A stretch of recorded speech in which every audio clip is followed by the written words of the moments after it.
Bienvenue dans Feu de connaissance, le podcast qui éclaire les arcanes de la connaissance administrative à travers l'actualité. Le plus fort du cyclone Bellal a touché notre île dans le courant de la matinée. De fortes précipitations et des rafales de vent à 170 km/h à Gilo et à plus de 200 km sur les hauteurs nord de l'île.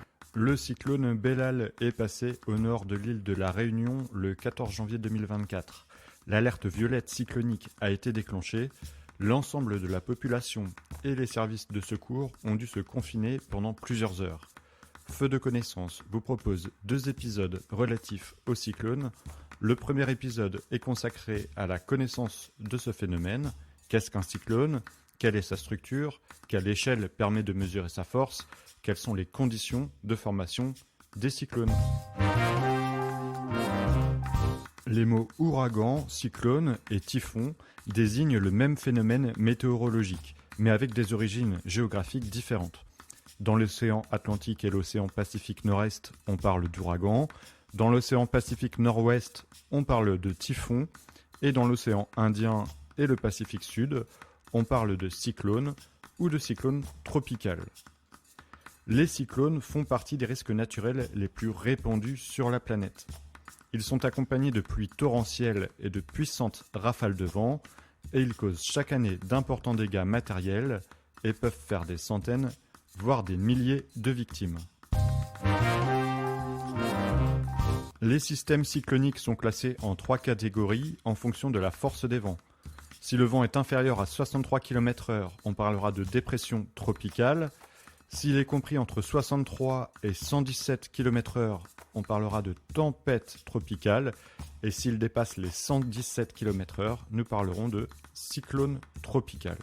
La saison des cyclones s'étend de juin à novembre, avec un pic d'intensité à la fin de l'été, à cause des mers particulièrement chaudes. On recense en moyenne quelques 80 cyclones chaque année à travers la planète. L'échelle de Saffir-Simpson permet de graduer les cyclones, ouragans et typhons. Elle est graduée en 5 niveaux d'intensité correspondant à des vitesses de vent. La première catégorie correspond à des vents qui dépassent 118 km/h et allant jusqu'à 154 km/h. La dernière catégorie correspond à des vents qui dépassent 249 km/h. La formation des cyclones tropicaux est toujours un sujet de recherche scientifique intense et n'est pas encore complètement comprise.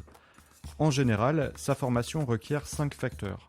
En premier, la température de la mer doit dépasser 26,5 degrés Celsius jusqu'à une profondeur d'au moins 60 mètres. La température des eaux de surface doit atteindre ou dépasser 28 degrés Celsius. En second, les conditions doivent être favorables à la formation d'orages. La température atmosphérique doit diminuer rapidement avec l'altitude et la troposphère moyenne, c'est la couche la plus basse de l'atmosphère, doit être relativement humide. En troisième facteur, une perturbation atmosphérique doit être préexistante.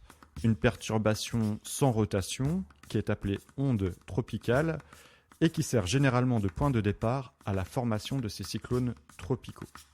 Un autre facteur à prendre en compte, c'est la localisation. Pour qu'un cyclone se développe, il doit normalement se trouver à une distance de plus de 10 degrés de l'équateur. En effet, la force de Coriolis amorce la rotation du cyclone et contribue à son maintien. La force de Coriolis a en effet pour conséquence de dévier un corps en mouvement vers sa droite dans l'hémisphère nord et vers sa gauche dans l'hémisphère sud. Et elle est quasi nulle aux environs de l'équateur.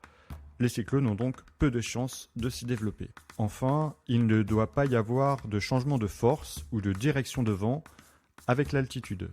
C'est ce que l'on appelle le cisaillement vertical du vent.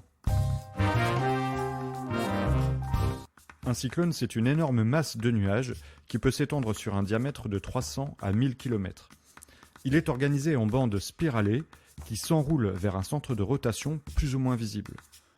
Le vent tourne autour du centre, ce qu'on appelle l'œil, dans le sens des aiguilles d'une montre dans l'hémisphère sud et dans le sens contraire dans l'hémisphère nord. C'est au niveau du centre du cyclone que la pression atmosphérique est la plus basse. Au stade d'ouragan, le centre du cyclone apparaît sous forme d'un œil de petite dimension, souvent de l'ordre de 20 à 40 km, Cette zone est dépourvue de nuages et il y règne un calme apparent, pas de pluie et vent faible. Autour de l'œil, un anneau. C'est à cet endroit que le cyclone montre ses aspects les plus dangereux et les plus dévastateurs, vent et pluie, mais aussi marée cyclonique se rajoutant aux effets dévastateurs de la houle.